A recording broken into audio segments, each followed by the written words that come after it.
कैसा हमें कैसे पता चले हमारा निर्णय हो गया? सभी तो प्रश्न जो थी तुम्हें है, ऐसा प्रश्न आता है ना मन में। तुम्हारा अगर निर्णय हो जाएगा तो तुम अंदर ही अंदर मुस्कुराने लगोगे, आनंदित रहने लगोगे बहुत। और वो खुशी किसी को नहीं दिखेगी, तुम्हें ही दिखेगी सब, किसी दूसरे को नहीं समझ में आएगी। दूसरा तो सोचेगा इसका काम बढ़िया चल रहा है इसलिए खुश है, वो क्या पता है काहे के लिए खुश है। बात और कुछ है। हाँ, बात कुछ और है। कई लोग मेरे को मिलते हैं मेरे व्यापार में कहीं और, कहते हैं तुम बहुत मस्त रहते हो यार। जब देखो मस्ती की बात, ने कहा भैया अब है कुछ बात नहीं, बोले तुम्हारा काम बहुत बढ़िया चल रहा होगा। क्या करे, क्या बताऊँ, है ना। जैन साहब तुम ज़्यादा खुश होके घूमने लगो ना, सब कहेंगे कुछ लॉटरी लग गई जैन साहब, है कुछ मिल गया। हाँ, क्योंकि जगत तुम्हें सुखी नहीं देख सकता, बर्दाश्त नहीं है। हम मरे जा रहे, जो मुस्कुरा रहा है कुछ तो मिला ही है। अरे तुम किसी की छोड़ो, पत्नी तुम्हारी खुशी बर्दाश्त नहीं कर सकती, तुम पत्नी की खुशी बर्दाश्त नहीं कर सकते। अगर तुम घर में जाओ तुम्हारी पत्नी तुम्हें बहुत खुश मिले तो तुम्हें तकलीफ होती, इतनी खुश क्यों है, क्या बात है क्या बात। अरे भैया वो हो रही किसी बात पे तुम्हें क्या दिक्कत है। वैसे तो कहते हो मैं दिन रात चाहता हूँ तो खुश रहे, और खुश होता है तो दुखी हो जाते हो। सच बता रहा हूँ, भाई भाई से प्रेम करता है कब तक, जब तक भाई कमजोर रहे, और भाई अपने से आगे निकल जाए तो वो भाई दुश्मन दिखाई देने लगता है। ये कैसा स्वरूप है जगत का, कैसा पागलपन है। अरे तुम कल तक इसके लिए प्रार्थना कर रहे थे कि कुछ अच्छा हो जाए यार इसका, और अच्छा हो गया तो आज दुखी हो गए कि यार इसका मेरे से भी ज़्यादा अच्छा हो गया। इतनी भी प्रार्थना नहीं कर रहे थे। ये हमारे अंतरंग की हालत है, कुछ नहीं रखा इन बातों में। इसलिए कहते एक माँ के पैदा एक बाप के, कुछ नहीं होता, बेकार की बात है। क्या एक माँ और क्या एक बाप, सब स्वार्थ के साथ ही है।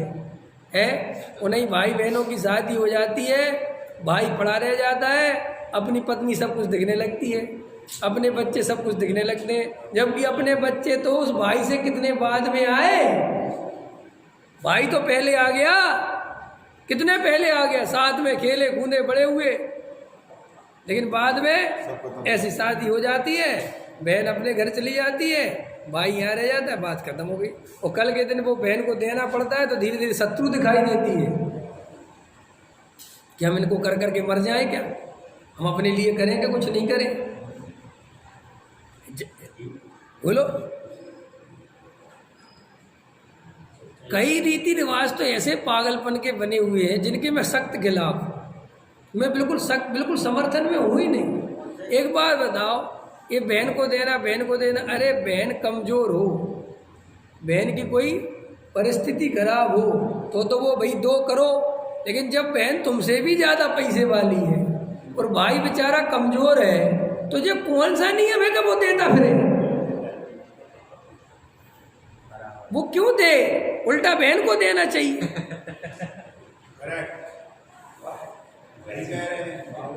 नहीं समझे तुम उसका, देखो ऐसा तो है नहीं कि एक तरफ तो कहते हैं बहन भाई में अंतर मत करो, लड़का लड़की में अंतर मत करो, और अंतर तुमने मूल में कर रखा है। अरे हम तो सीधा सा गणित जानते, जो कमजोर बड़े को देना चाहिए, क्या व्यर्थ की बात है, क्या बड़ा क्या छोटा, जो कमजोर उसको दो।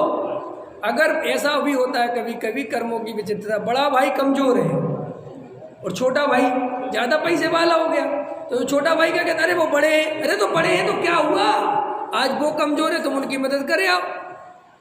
अरे साहब हमारी बहन से, हम बहन से क्या ले ले, क्या ले ले, क्या दे दें, आज बहन है पैसे की और कुछ बात है तो मदद करनी चाहिए।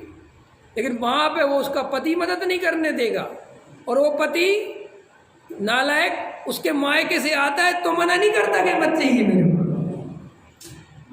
कैसे क्या। और ये हमारे जी मेरे बस चले ना, मैं लिखूँ एक बढ़िया चरणानुयोग का शास्त्र, समझ गए ना।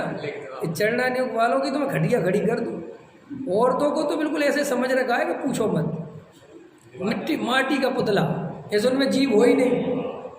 कन्यादान, क्या कन्यादान, क्या दान, तो होता कौन है कन्या का दान करने वाला भाई, क्या वो जीव नहीं है क्या जो तूने दान कर दिया। कोई वस्तु है क्या वो? लेकिन चला आ रहा है, चला आ रहा है। एक आदमी 10,000 शादी कर ले तो कुछ नहीं, और औरत बेचारी दूसरी शादी कर ले तो दुनिया आफत को नरक ही भेज दो उसको 1 सेकंड में। ये कौन सा नियम है? ये कहाँ का नियम है?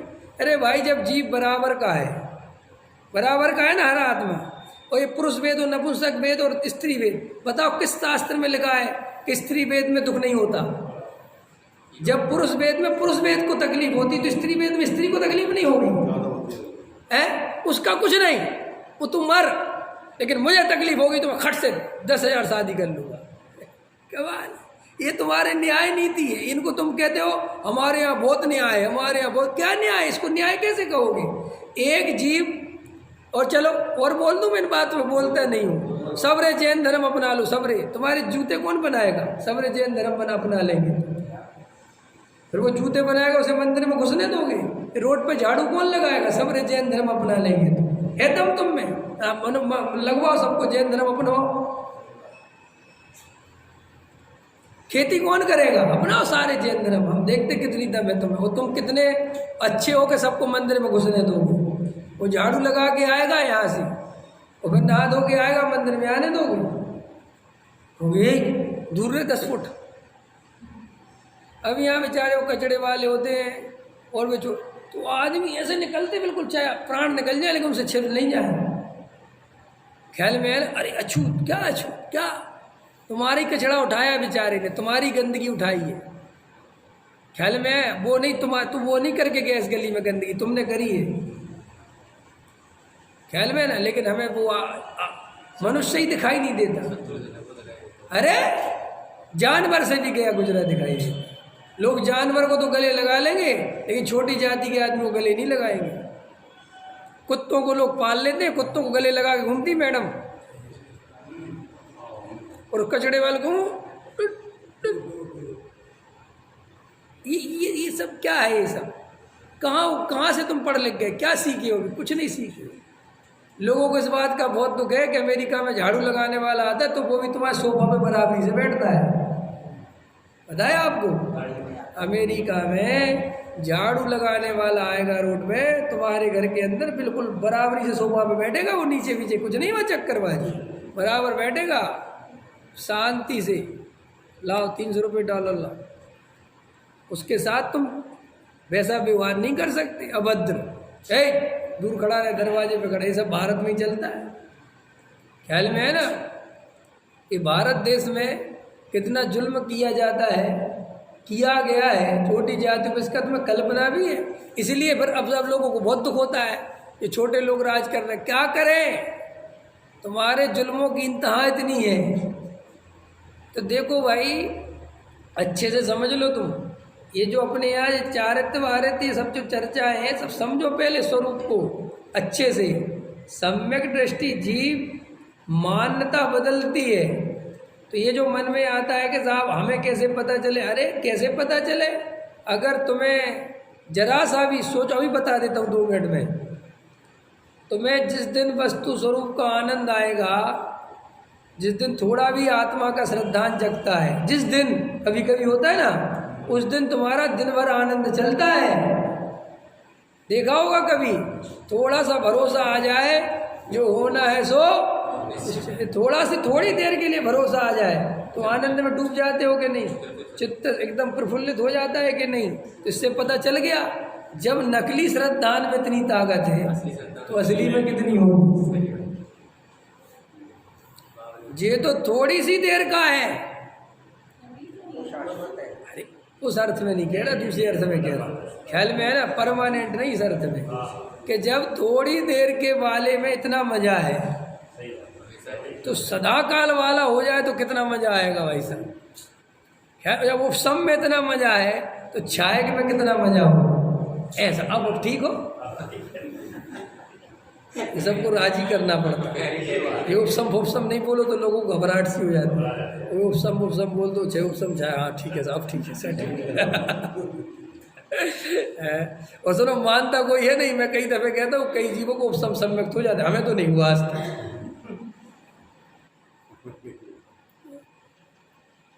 अब मेरा प्रश्न है, उपसम वाले को उपसम होके छूट जाता है, ऐसा लिखा है? तो वो उपसम वाले को याद कैसे रहेगा कि हुआ है? क्योंकि इसी का नाम तो मिथ्या दर्शन है, कुछ याद ही नहीं रहता फिर। अब कल परसों 2 4 6 दिन पहले 8 दिन पहले हुआ, मान के चलो, अंदर बहुत बढ़िया रहा, प्रफुल्ल रहा मन, आधा घंटा बाद 1 घंटे बाद छूट छाट गया, खत्म हो गया, फिर अपने संजोगों में रम गए। अब तो कहाँ से याद रहेगा कि मुझे सम्मेलन हुआ था? ख्याल में है कि नहीं? वो तुम ध्यान भी नहीं देते, होता तो कई दफे है, और वही सम्मय दर्शन है। लेकिन कौन कहे, इतना सरल किसी को बनाना ही नहीं सम्मय दर्शन, सबको कठिन बनाना है? कई लोग कहते हो, मैंने कहा सागर में मैं तो जहाँ भी जाता हूँ 2 4 सम्मय दृष्टि बना के जाता हूँ। ख्याल में है ना? कहने लगे साहब इतना सरल नहीं है सम्यक दर्शन। हमने सही बात है, अब जिसको नहीं हुआ उसके लिए तो कठिन है ही, लेकिन जिसे हुआ है वो कैसे कह देगा कठिन है? ख्याल में है कि नहीं? वो तो कहता है सरल है, कुछ दम नहीं है, बहुत आसान है।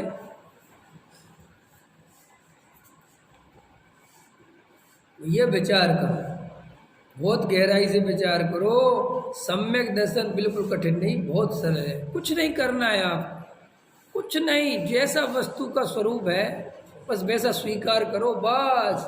कि साहब आत्मानुभव ये तो सब, अरे साहब जब तुम्हारे निर्णय सच्चे होंगे, जब तुम्हारा तत्व विचार पक्का होगा, आत्मानुभव तो होना ही होना है। कहाँ जाएगा आत्मानुभव? क्यों तुम टेंशन लेते हो? जैसे एक बच्चा जब ईमानदारी से पढ़ाई करता है तो रिजल्ट भी बहुत अच्छा आता है, एग्जाम भी अच्छे जाते, तुम डरो मत।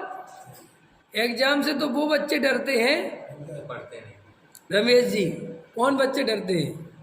पढ़े नहीं। हाँ, ये पढ़ते नहीं है। जो पढ़ते हैं वो तो कहते आज ही ले लो, क्या दिक्कत है, अभी ले लो।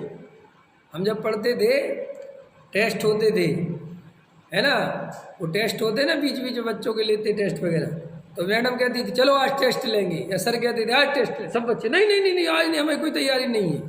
लेकिन जो पढ़ने लिखने वाले बच्चे होते थे, मैं नहीं, दूसरे बच्चे क्या कहते थे, हमें लोगों को शत्रु लगता था, कहते थे बेटा बाहर मिलते रहो, बता। ख्याल में आया कि वो बाहर निकलता था, उसको पकड़ के समझाते थे, सुन अपनी पढ़ाई अपने पास रखा, तुझे ज़्यादा टेस्ट देना हो ना तो सर के घर पे दे के आए।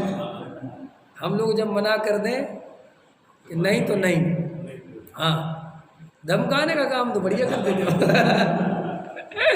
यार है?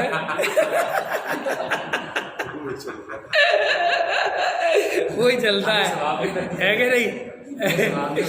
हाँ, मेरी तो आदत थी पहले बहुत।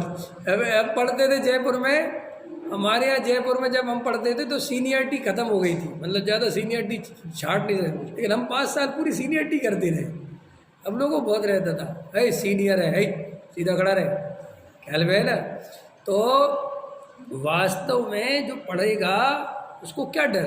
ऐसे ही तुम्हारे तत्व निर्णय सच्चे होंगे, तुम्हें सच्चा श्रद्धान होगा, वस्तु स्वरूप पे भरोसा होगा, तुम्हें भेद ज्ञान की कला आती होगी, तुम्हें देव और आत्मा और राग का स्वभाव पता होगा, तुम्हें सम्यक दृष्टि होने से कौन रोक सकता है? कौन रोकेगा? क्यों डरते हो? कोई रोक भी नहीं सकता और कोई दे भी नहीं सकता।